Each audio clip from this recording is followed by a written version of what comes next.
이런 말이 있습니다. 성공이란 다시 일어서는 것이다. 10번이고 100번이고 다시 일어서는 것이다. 넘어지는 것이 실패가 아니라 넘어졌는데 일어서지 못하는 것이 실패입니다. 아무리 넘어져도 다시 일어난다면 그것은 실패가 아닌 것입니다. 계속 일어나면 되는 것입니다. 얼마나 넘어졌느냐 이게 중요한 게 아니라 일어서느냐 일어서지 않았느냐 그것이 중요한 것이죠. 그래서 성공자와 실패자의 차이는 다시 일어서느냐 일어서지 않느냐 그 차이인 것입니다. 다시 일어서는 것을 복원력이다 그러는데 우리가 복원력이 좋아야 되겠습니다. 빨리 회복되는 거죠. 빨리 회복만 된다면 넘어져도 좋은 것입니다. 오늘 이 말씀은 야이로라고 하는 회당장이 있었는데 자기 딸이 심한 병에 걸려서 죽을 지경에 이르렀습니다. 그래서 예수님께 고쳐달라고 그랬는데 예수님이 가는 중간에 딸이 죽어버렸어요.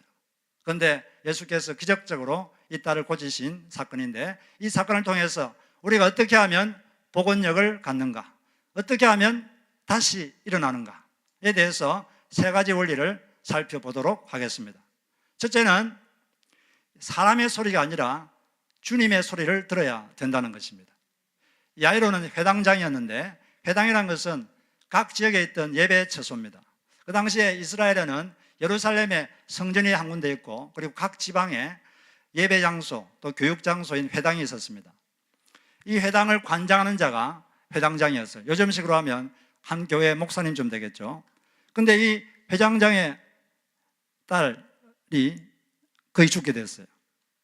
아주 심한 병에 걸렸습니다. 그래서 너무나 답답한 아버지가 예수님께 와서 딸의 병을 고쳐달라고 간청했어요. 간절히 간구했습니다. 그래서 예수님께서 그렇게 하겠다고 결심하시고 같이 그 딸이 누워있는 집으로 가고 있는 중이었어요. 가고 있는데 집에서 사람이 왔습니다. 딸이 죽었습니다. 더 이상 예수님을 괴롭게 하실 필요가 없습니다. 당신의 딸이 죽었습니다. 병 고침을 목적으로 가고 있는데 죽어버림으로써 그 목적이 좌절되었습니다. 집에서 온 사람이 이제 포기하세요. 이제 더 이상 희망이 없습니다. 이렇게 말했습니다. 그런데 예수님은 다른 말을 했어요.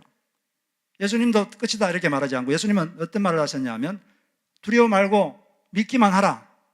그리하면 딸이 나을 것이다. 두려움을 없애고 믿기만 하라는 거죠. 그러면 딸이 낫는다. 그러면 이 두 말 중에서 하나를 선택해야 되는데 어느 말을 선택할 것인가? 이것이 회당장의 고민이었습니다. 집에서 온 사람 말을 선택할 것인가? 그래서 모든 것이 중지되고 주저앉아야 되는가? 아니면 예수님의 말을 선택해서 계속 예수님을 믿어야 되는가? 이것을 선택해야 됩니다.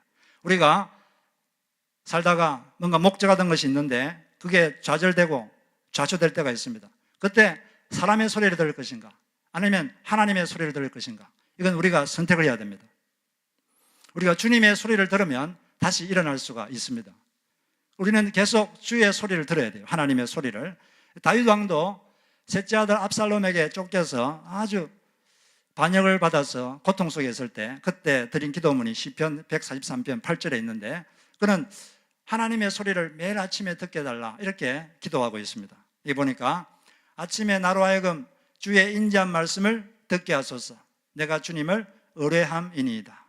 내가 다닐 길을 알게 하소서. 내가 내 영혼을 주께 드림이니이다. 매일매일 힘들 때 하나님께 기도해서 하나님 당신의 음성을 듣게 해주십시오. 우리가 내면에 들리는 주님의 소리만 들을 수 있다면 충분히 헤쳐나갈 수 있다고 믿습니다. 그런데 그러기 위해서는 주님의 말씀을 듣기 위해서는 조용히 기다리는 게 필요합니다. 조용하게 주님의 소리가 들릴 때까지 기다리는 게 필요해요. 하박국이라는 선지자가 주님을 기다렸다가 주님의 음성을 들은 적이 있습니다. 이분이 하나님께 한 가지 질문을 했어요. 하나님, 저 악한 바벨론 제국을 통해서 어떻게 당신의 백성의 나라 이스라엘을 벌주시고 압제를 하는 것을 그대로 보고 계십니까? 이해가 안 됩니다. 이렇게 질문을 했어요. 그래서 하나님께서 어떻게 답을 하시나 알아보려고 그가 망대 위에 올라갔습니다. 아무도 없는 망대 위에 올라가서 하나님을 기다렸어요. 그걸 이제 우리 세 번역으로 읽어보면 하박국서 2장 1절에 이렇게 되어 있어요. 내가 초소에 올라가서 서겠다. 망대 위에 올라가서 나의 자리를 지키겠다. 주님이 나에게 무엇이라고 말씀하실지 기다려보겠다. 내가 호소한 것에 대하여 주께서 어떻게 대답하실지를 기다려보겠다. 이 질문에 대해서 하나님이 어떻게 답을 하시나 그는 기다리고 기다렸습니다. 기다리고 기다리자 하나님이 답을 주셨습니다. 이런 답을 주셨어요. 바벨론 제국의 압제가 곧 끝날 것이다. 그러나 그것이 이루어질 때가 있으니 더딜지라도 기다리라. 때가 되면 속히 이루어질 것이다. 이런 답을 주셨습니다. 이렇게 우리가 뭔가 넘어졌을 때, 복원이 필요할 때 주님의 소리를 들어야 됩니다. 그런데 이 하나님의 소리는 인간의 내면에 들리는 영의 음성인데 이게 아주 작은 소리입니다. 조용한 생각과 같은 것이기 때문에 또 내면적 직관입니다. 그러므로 그분의 소리를 들으려면 자신을 조용히 해야 돼요. 여러분 전화 받을 때 옆에서 주변이 시끄러우면 전화 소리가 잘 안 들리죠. 그것처럼 하나님의 소리가 안 들립니다. 주변이 시끄럽고 너무 삶이 분주하고 내 몸이 분주하면, 이것저것으로 생각이 분주하고 몸이 분주하면 그분의 소리를 들을 수가 없어요. 우리가 그분의 소리를 듣기 위해서는 집중하는 시간이 있어야 돼요. 주변을 조용히 하고 그분과 1대1로 만날 수 있는 조용한 시간, 그분의 소리를 들릴 수 있는 그런 장소에 가야 됩니다. 그리고 그런 시간을 확보해야 됩니다. 그럴 때 그분의 소리를 들을 수가 있는 거죠. 사안이 더 심각할수록 특별히 더 시간 떼는 것이 필요합니다. 어떤 자매님이 있었는데 이분은 같이 사는 어떤 집안 어른과 아주 큰 갈등이 있었습니다. 그 관계가 너무나 힘들었어요. 매일 보아야 되는 사람인데 피할 수도 없습니다. 논리도 안 통하고 합리도 안 통합니다. 아무리 잘하려고 해도 막무가내입니다. 도저히 견딜 수가 없었습니다. 어느 날 자기가 사라지는 것 외에는 방법이 없다 이렇게 생각하고 새벽에 다 자고 있을 때 조용히 집을 떠났습니다. 아이들도 내버려 두고. 그래서 강원도 태백에 예수원이라는 곳이 있는데 그곳에 근처에 있는 냇물이 흐르는 골짜기 혼자 들어갔어요. 거기서 성경책 찬송가 들고 혼자 들어갔습니다. 너무나 마음이 괴로워서 하나님 앞에 많이 울었습니다. 그리고 아무것도 먹지 않고 그곳에서 계속 찬양을 불렀어요. 그리고 하나님 앞에 답답한 심정을 토했습니다. 하나님께 기도했습니다. 그리고 어떨 때는 멍하니 앉아있다가 그렇게 3일 동안 그곳에서 아무도 먹지 않고 찬송하며 기도하며 하나님께 자기의 아픔을 토했습니다. 그러고 있는데 4일째 되는 날 그녀의 마음 깊은 곳에서 하나님께서 자기 내면에 말하는 하나님의 소리를 들을 수가 있었습니다. 하나님께서 이렇게 말씀하셨어요. 사랑하는 딸아, 너가 상처받고 아픈 만큼 그 사람도 상처받았고 아픔을 겪고 있다. 그 사람의 입장에 대해 생각해주고 기도하다 보면 서로 이해하게 될 것이다. 사랑하는 딸아, 아무리 힘들어도 다시 사랑해야 한다. 사랑하다 얻은 상처는 더욱 사랑할 때만 치료되니까 더 늦기 전에 사랑한다 말하거라. 사랑하다가 받은 상처는 더 사랑해야만 치료된다. 이런 말씀이었어요. 그런데 그 내면의 소리를, 하나님의 소리를 듣는 순간 마음속이 이상하게 평안해졌습니다. 마음에 힘이 생겼어요. 그리고 다시 만날 수 있겠다는 생각이 들었습니다. 그래서 다시 집에 갔어요. 근데 며칠 동안 사라졌기 때문에 상대방도 심각하게 생각하고 있었던 모양입니다. 다시 집에 가니까 그분이 와서 말했어요. 집안 어른인데 나도 너를 미워하지 말아야 한다고 알면서도 왜 잘 안 되는지 나도 잘 모르겠다. 나도 모르는 사이에 그렇게 되었으니 이해하고 넘어가도록 하자. 미안하다. 너를 사랑한다. 이렇게 해서 서로 화해하게 됐습니다. 그리고 조금 있다가는 결국 이제 다른 곳에서 살게 됐어요.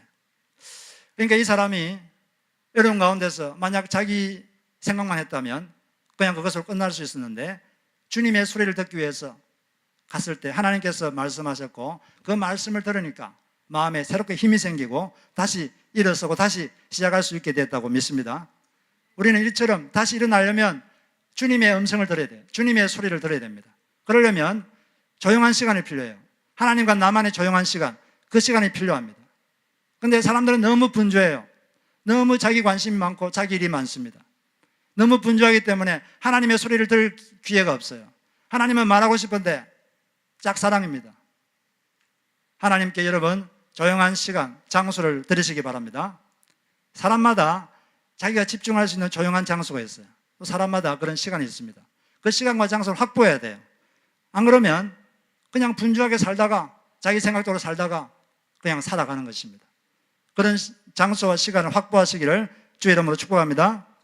우리가 다시 넘어졌다가 일어서려면 이렇게 사람의 소리가 아니라 주님의 소리를 들어야 되는 거죠.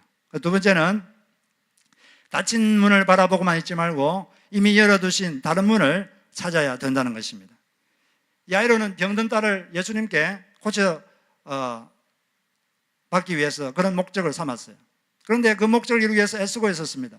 그런데 딸이 죽어버렸어요. 병을 고치는 그 문이 닫혀버린 거죠. 그런데 주님은 이미 다른 문을 준비하고 계셨습니다. 그 문이 뭐겠습니까? 죽은 사람을 살리는 거죠. 이 야이로는 병드는 것을 못 고치면 죽어버리면 끝이다 이렇게 생각했는데 예수님께서는 다른 방법, 다른 문을 이미 열어놓고 준비하고 계셨습니다. 그건 뭐냐? 죽은 이 소녀를 살려내는 것이죠. 이 사람은 생각할 수 없지만 하나님께서 그렇게 하신 것입니다. 나에게 방법이 없다고 하나님께도 방법이 없는 게 아니죠. 하나님을 전능하시다 그러는데 이 전능하다는 말은 내가 방법이 없어도 그분께는 방법이 있다 그 말입니다. 나에게 방법이 없다고 하나님께도 방법이 없는 게 아닙니다. 우리가 어떤 목적을 가지고 열심히 추구하다가 그것이 안 되면 사람은 그냥 주저앉아 버리려는 성향이 있는데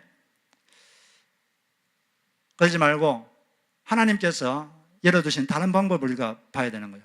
우리가 한쪽 문이 딱 닫혀버리면 사람은 닫힌 문만 계속 보고 멍하니 앉아 있기가 쉽습니다. 그런데 그때 이미 하나님은 다른 문을 이미 열어놓고 우리를 기다리고 있어요. 그런데 그 문이 어떤 문이 열렸는가 그걸 보면 우리가 그 문으로 갈 수가 있는 것입니다. 가끔씩 하나님께서 우리에게 문을 닫으실 때는 그걸 중재라는 신호가 아니라 방향을 바꾸라. 방향을 바꾸고 다른 열린 문이 있으니까 그 문을 가라는 것입니다. 그럴 때 하나님께서 이미 열어놓은 그 문을 갈 때 우리가 계속 갈 수가 있게 되는 것입니다. 다른 방법을 가지고 가면 갈 수가 있는 것이죠. 이 사도행전 16장에 보면 이 서기 50년경에 바울이 예수님을 전하기 위해서 지금의 터키 지방은 남부 지방을 쭉 거쳐서 비두니아라고 하는 북부 지방에 가려고 시도를 했습니다. 그 비두니아 지방에 교회를 세우려고 그렇게 시도를 했어요. 그런데 비두니아라는 북부 지방을 가려고 했는데 길이 막혀버렸어요. 갈 수가 없습니다. 성령께서 허락하지 않았어요.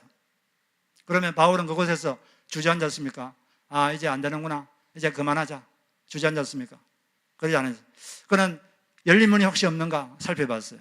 그러다 보니까 반대쪽 방향, 이 서쪽 해안 지방에 드로아라는 곳으로 가는 길이 열렸어요. 그래서 그 드로아라는 지역으로 갔습니다. 가니까 그날 밤에 하나님께서 환상 중에 나타나셔서 말씀하셨어요. 내가 바다를 건너서 지중해를 건너서 마케도니아로 와라. 마케도니아는 지금 그리스 북부 지역이죠. 그곳에 와라. 이렇게 말했어요. 그래서 가보니까 그 도시 이름 빌립보인데 그 빌립보에 하나님께서 사람을 하나 준비시켜 놓고 기다리고 있었어요.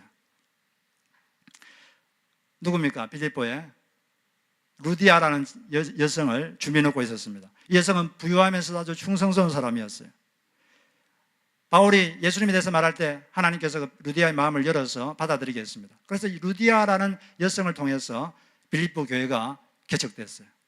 교회라는 것은 충성스러운 소수를 통해서 세워지는 것입니다. 그러니까 바울이 닫힌 문을 보고 좌절하지 않고 또 열린 곳이 없는가 보고 거기 갔을 때 예수님께서는 이미 문을 열어놓고 사람까지 다 준비해놓고 기다리고 있었던 것입니다.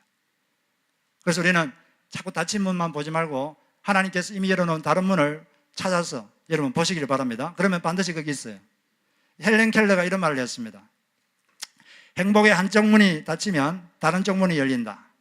그러나 흔히 우리는 닫혀진 문을 오랫동안 보기 때문에 우리를 위해 열려있는 문을 보지 못한다.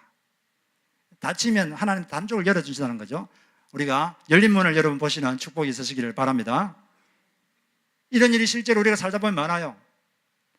어떤 세무서 직원이었던 나다넬 호손이라는 사람이 늦은 나이에 갑자기 해고가 됐습니다. 생계에 쪼달리니까 너무나 마음이 낙심이 됐어요. 그런데 그때 옆에 아내가 불평하지 않고 가서 돈 벌어오세요 이렇게 하지 않고 이렇게 말했어요. 당신이 글쓰기에 몰두할 수 있게 되어서 저는 너무 기뻐요. 이렇게 글을 쓰라고 격려했습니다. 그래서 그가 글쓰기에 몰두했어요. 그래가지고 나오게 된 글작품이 주홍글씨라는 그런 훌륭한 소설이 나왔습니다. 우리가 한쪽 문이 닫혔다고 주저앉지 말고 주님께서는 다른 문을 열어놓고 다른 대안을 열어놓고 우리를 기다리고 있습니다. 그 문이 어디 있는가? 그것을 잘 살펴서 그 문으로 가시기를 바랍니다. 그 문을 찾아서 매진하시기를 주의 이름으로 축복합니다. 그래서 우리는 쓰러졌을 때 먼저 사람의 소리가 아니라 하나님의 소리를 들어야 돼요. 두 번째는 닫힌 문을 보고 멍하니 있지 말고 열린 문을 바라보고 가야 되는 것입니다.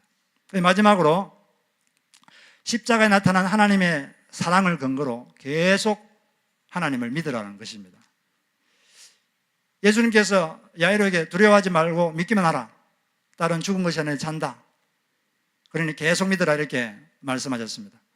상황이 이미 다 종료된 것 같은데 딸이 죽어버렸잖아요. 더 이상 방법이 없는 것 같은데 계속 믿으라는 거죠. 이게 근데 믿기가 쉽지가 않습니다. 이 상황이 힘든데 계속 믿는다는 것은 그 쉬운 일이 아니에요. 물론 그 결과를 알면은 믿을 수 있겠지만 결과를 모르는 상황에서 어떻게 믿을 수 있겠어요? 그런 말은 어떻게 보면 고문에 가까운 것입니다. 그런데 주님께서는 가끔씩 우리에게 그냥 두려워하지 말고 믿기만 해라 이렇게 말씀하실 때가 자주 있습니다. 그러면서 죽은 것이 아니라 잔다. 사람 보기에는 그 죽은 것 같지만 하나님 보시기에는 자고 있는 거예요. 자고 있으면 깨우면 되는 거 아니겠습니까? 그래서 예수님께서는 두려워 말고 믿기만 하라 그러면서 가서 이 소녀에 가서 이렇게 말했습니다. 달리다굼 소녀야 일어나라. 그러니까 놀라운 일이 일어났습니다. 그 영이 그 소녀에게 돌아왔어요. 사람이 죽는다는 말은 무슨 말이냐면 사람 몸에서 사람 영혼이 빠져나가는 거예요.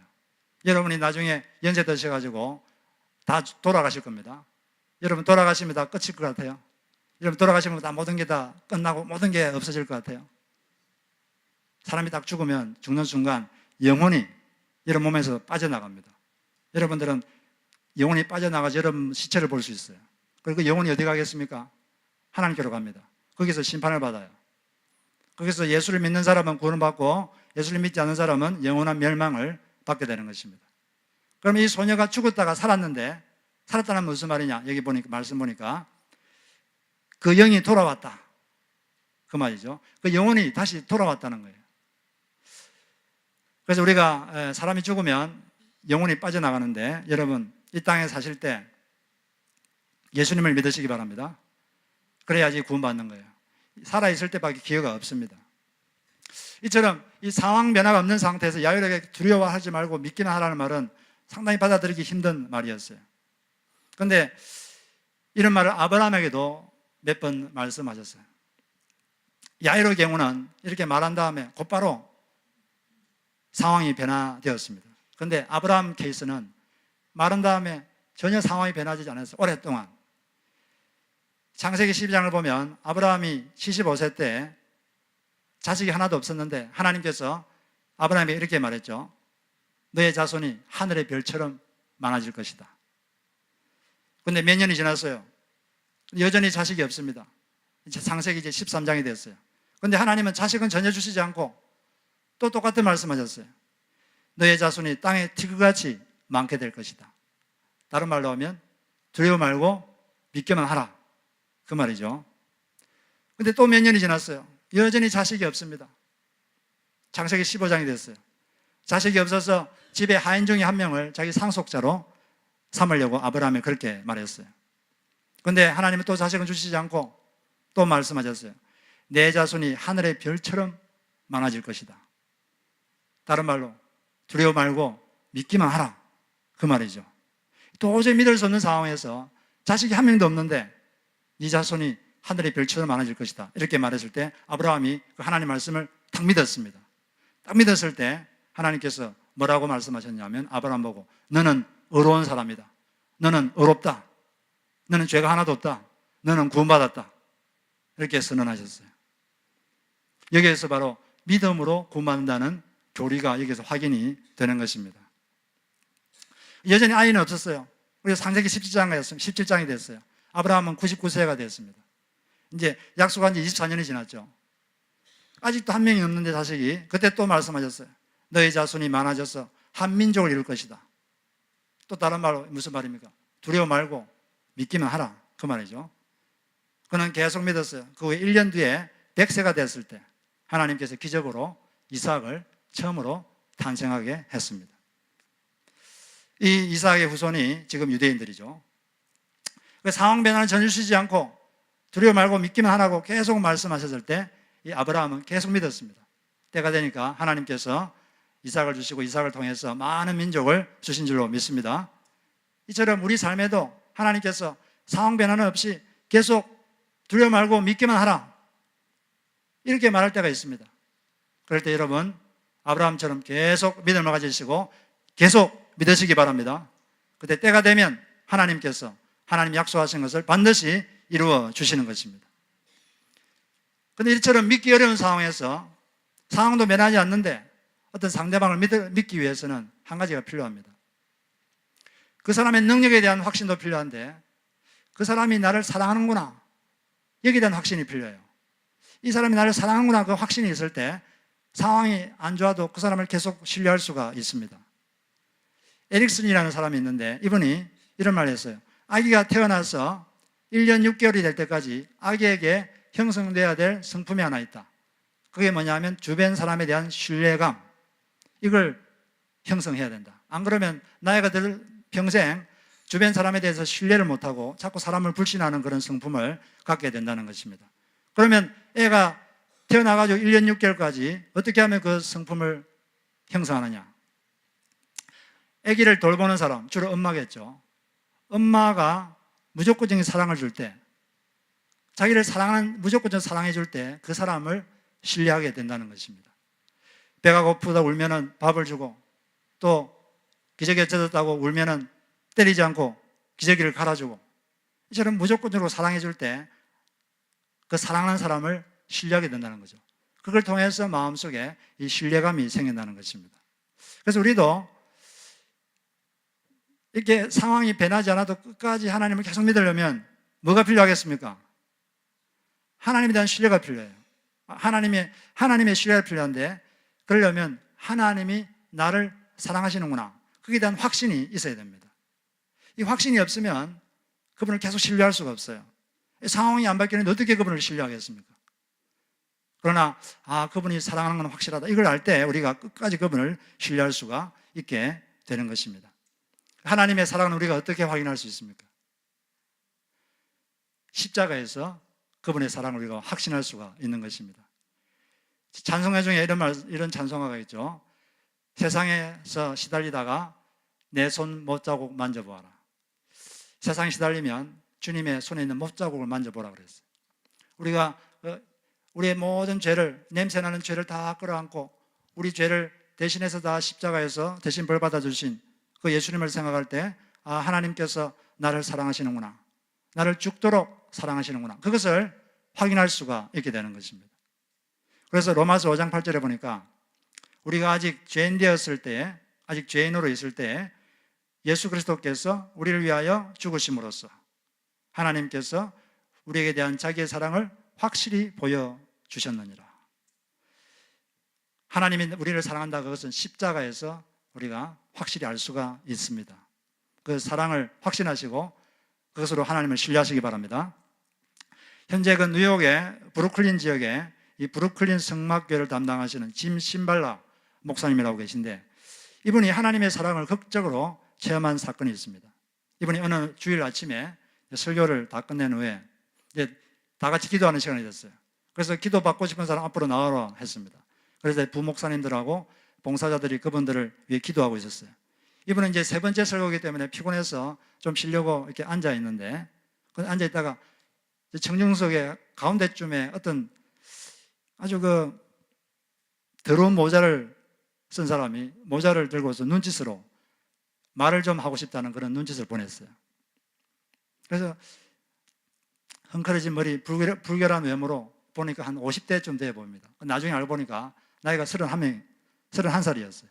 그래서 돈을 구걸하러 온 분인가 보다 해서 적당히 해서 내보내려고 오라고 손짓하니까 그분이 왔습니다. 그분이 앞으로 한 2m 앞으로 왔는데 엄청난 악취가 풍겨왔어요. 똥냄새, 오줌 냄새, 땀 냄새, 술 냄새, 또 길거리 냄새, 이게 다 합쳐진 상상할 수 없는 악취가 확 몰려오는 거예요. 나중에 알고 보니까 교회 건물 옆에 이게 막 오물 위에서 자다가 음악 소리가 나가지고 들어왔다는 거예요. 이름이 데이비스였습니다. 적당히 해서 내보내려고 주머니에서 $5짜리 지폐를 꺼내서 이렇게 주려고 그랬어요. 손을 딱 내밀었는데 손을 이렇게 탁 치면서 저는 당신의 돈을 원하는 것이 아닙니다. 당신이 말하고 있는 예수님을 저는 원합니다. 그 말할 때 이 진 목사님이 갑자기 깨달았어요. 아, 내가 싸구려 설교자가 되어버리고 말았구나. 주님께서 주님을 갈구하는 사람을 보내주셨는데 나는 그저 돈이나 몇 푼 지어주고 쫓아버리려고 했구나. 그 생각이 들자 하나님께 너무나 죄송한 생각이 들었어요. 그 순간 눈을 들어 기도했습니다. 하나님, 저를 용서해 주십시오. 저를 도와주십시오. 그렇게 기도하는데 그때 자기 느낌에 하나님의 사랑이 자기에게 강력하게 부어졌어요. 그 사람이 자기에게 다가오자 갑자기 그분을 확 깊이 껴안았습니다. 그 사람도 이 진 목사님을 포옹했어요. 그들은 잠시 동안 포옹한 채로 이렇게 서로 앞뒤로 흔들고 있었습니다. 목사님도 울기 시작했고 그도 울기 시작했습니다. 그런데 그렇게 울고 있는데 마음 깊은 곳에서, 내면 깊은 곳에서 주님께서 자기에게 말씀하신 소리가 들렸어요. 하나님께서 평생 잊지 못할 이런 음성이 그에게 들렸다고 합니다. 너 지금 이 냄새를 이해하느냐? 너가 이 냄새를 사랑하지 않는다면 나는 너를 다시는 사용하지 않을 것이다. 왜냐하면 온 세상이 이런 종류의 악취를 내게 풍기고 있기 때문이다. 코를 찌르는 더러운 모든 인류의 죄의 악취로 인해 내가 내 독생자 예수를 보내 죽게 하였다. 너가 내 이름으로 사람들을 사랑하지 않는다면 나는 너를 사용할 수가 없다. 너를 그냥 방치해 놓겠다. 이런 말씀을 하셨습니다.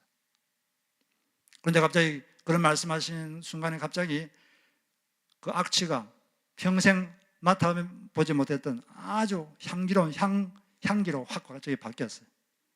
두 사람 다 압도당하고 둘 다 울었습니다. 그리고 그 시간에 그 데이빗을 예수님을 마음에 받아들이도록 예수님을 마음에 영접하는 기도를 했습니다. 그래서 그가 예수님을 믿고 구원받을 수 있도록 도와주었어요.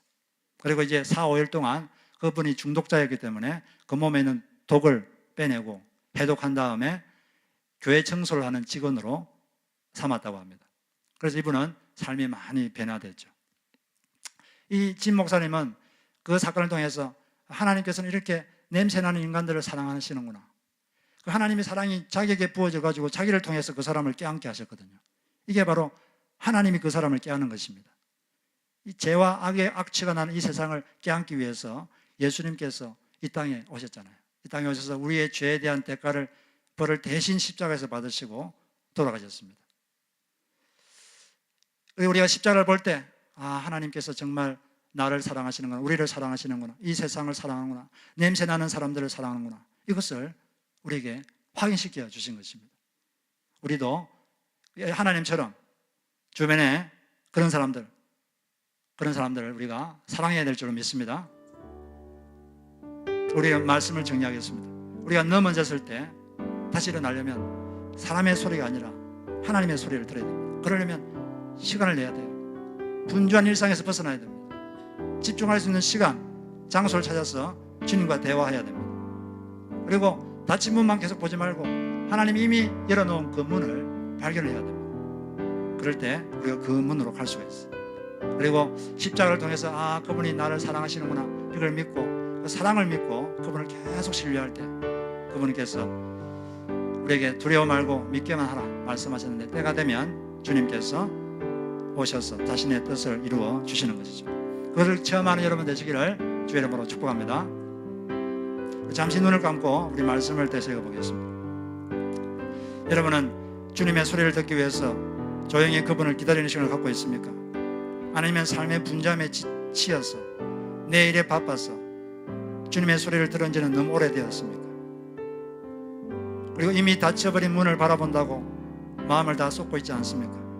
혹시 열려있는 문이 없는지 여러분 살펴보시기 바랍니다. 그리고 우리는 십자가를 통해서 하나님께서 나를 사랑하시는구나, 그것을 확인할 수 있습니다. 그 하나님의 사랑을 알 때 우리는 그분을 끝까지 신뢰할 수 있습니다. 아무리 상황이 변치 않아도 두려워 말고 믿기만 하라. 그 말씀 믿고 계속 믿고 믿음으로 최선을 다해 나갈 때 그분께서 역사하시는 것입니다. 우리 이 시간 주님의 사랑을 다시 한번 확인하는 이 찬송을 부르면서 부른 다음에 같이 기도하는 시간을 갖도록 하겠습니다.